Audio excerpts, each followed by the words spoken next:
Welcome our YouTube channel GS with आंसू।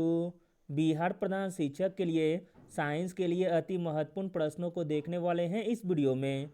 इसमें सारे के सारे प्रश्न बहुत ही सिलेक्टेड दिए गए हैं जो आपके एग्जाम में आने की पूरी संभावना है, इसलिए वीडियो को लास्ट तक जरूर देखें। स्टार्ट करने से पहले आप लोगों से एक ही रिक्वेस्ट है, प्लीज़ वीडियो को लाइक और किसी भी एक ग्रुप में शेयर जरूर कर दीजिएगा। एग्ज़ाम आज हो या कल होनी तय है, इसलिए कंटिन्यू प्रैक्टिस करते रहिए। चलिए शुरू करते हैं।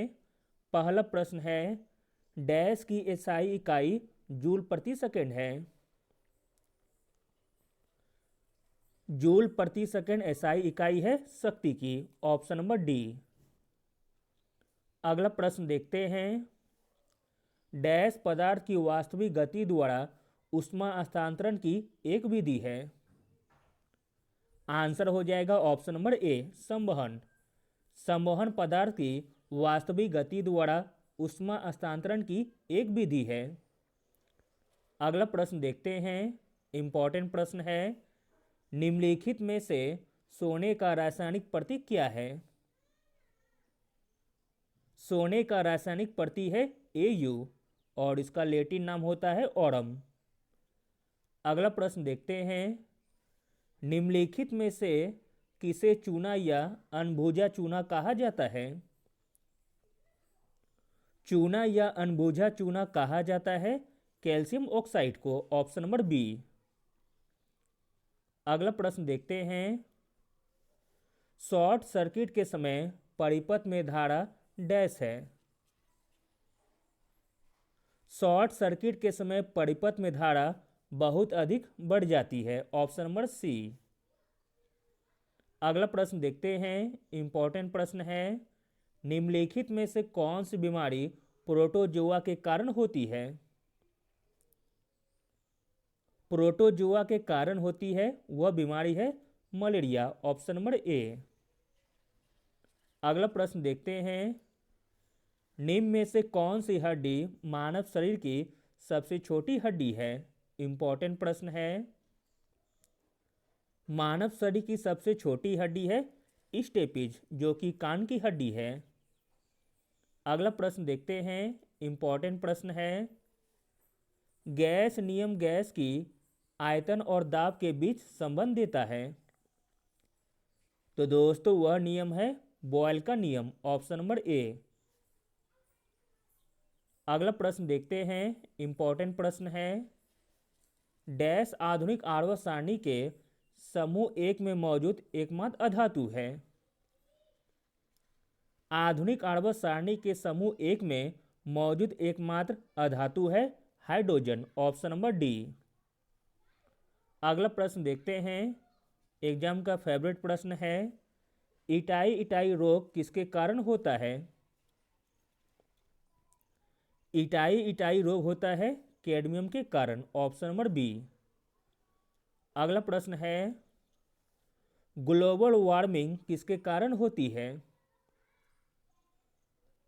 ग्लोबल वार्मिंग होती है ग्रीन हाउस प्रभाव के कारण, option number B.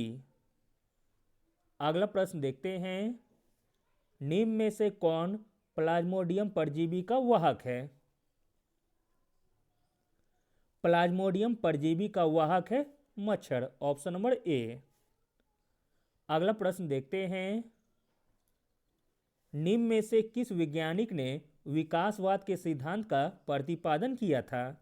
Most important प्रश्न है, विकासवाद के सिद्धांत का प्रतिपादन किया था चार्ल्स डार्विन ने, ऑप्शन नंबर ए। अगला प्रश्न है, चींटी के डंक में कौन सा अम्ल पाया जाता है। चींटी के डंक में पाया जाता है मेथोनोइक अम्ल, ऑप्शन नंबर सी। अगला प्रश्न देखते हैं, कम तापमान को मापने वाले यंत्र को क्या कहा जाता है। कम तापमान को मापने वाले यंत्र को कहा जाता है क्रायोमीटर, ऑप्शन नंबर बी। अगला प्रश्न देखते हैं, मनुष्य के सुनने की क्षमता कितनी होती है। मनुष्य के सुनने की क्षमता होती है 20 हर्ट्ज से 20 हर्ट्ज, वहीं रख नहीं अगला प्रश्न है, मनुष्य के सुनने की क्षमता कितनी होती है? मनुष्य के सुनने की क्षमता होती है 20 हर्ट्ज से 20,000 हर्ट्ज के बीच। अगला प्रश्न है, निम्नलिखित में से कौन कांच का सबसे महत्वपूर्ण घटक है? कांच का सबसे महत्वपूर्ण घटक है सिलिका, ऑप्शन नंबर सी। अगला प्रश्न देखते हैं, वॉशिंग मशीन किस सिद्धांत पर कार्य करता है? वॉशिंग मशीन कार्य करता है अपकेंद्रीय सिद्धांत पर, ऑप्शन नंबर ए। अगला प्रश्न देखते हैं, निम्नलिखित में से कौन सी गैस चूने के पानी को दूधिया कर देती है? चूने के पानी को दूधिया कर देती है carbon dioxide gas, option number C. अगला प्रश्न है, पीयूष ग्रंथि मानव शरीर के किस अंग में स्थित होती है? पीयूष ग्रंथि स्थित होती है मस्तिष्क में, ऑप्शन नंबर ए। अगला और अंतिम प्रश्न देखते हैं, निम्नलिखित में से पृथ्वी की सतह पर सर्वाधिक मात्रा में कौन सा तत्व पाया जाता है? पृथ्वी की सतह पर सर्वाधिक मात्रा में जो तत्व पाया जाता है वह तत्व है oxygen, option number B. Thank you.